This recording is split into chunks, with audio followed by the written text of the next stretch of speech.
prometemos sí, sí, sí, ay Carmela, el ejército del Ebro, balabum, bam, bam.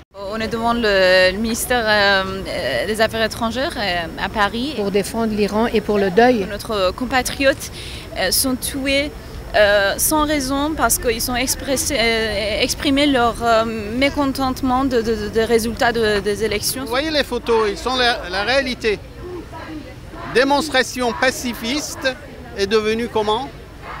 On tue les gens carrément. Je vais tous les ans en Iran et là-bas je peux avoir des problèmes si on me reconnaît ici. Et les gens ils ont peur parce qu'une fois qu'ils ont filmé ou ils disent quelque chose, peut être à la frontière une fois qu'ils veulent aller là-bas, alors ça sera très difficile, alors peut être très grave.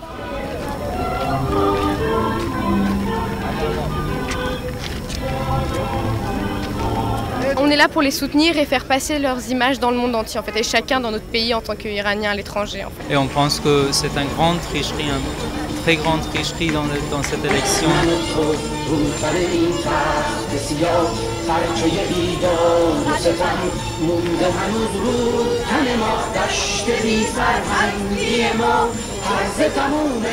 Les gens ils disent voilà.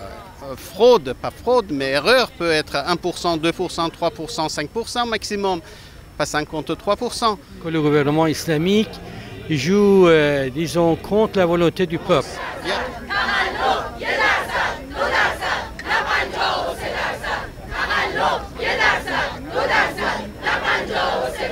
Ahmadinejad est soutenu par les gens dont, pour une bonne partie, dont l'existence matérielle dépend du régime. Moussavi, ça ressemble énormément à Ahmadinejad. Tous les deux sont très intégristes. Moussavi, c'est quelqu'un que, apparemment, il est plus poli, légèrement plus patriote que Ahmadinejad, mais c'est nul.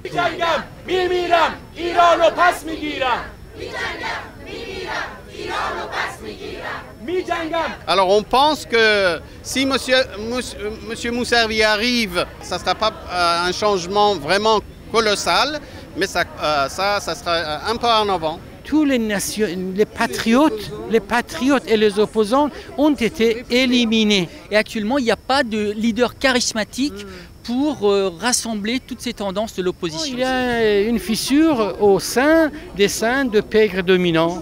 Ça qui peut donner un peu de l'espoir afin que finalement, à la fin de soi, il y aura un peu de liberté et les gens espèrent.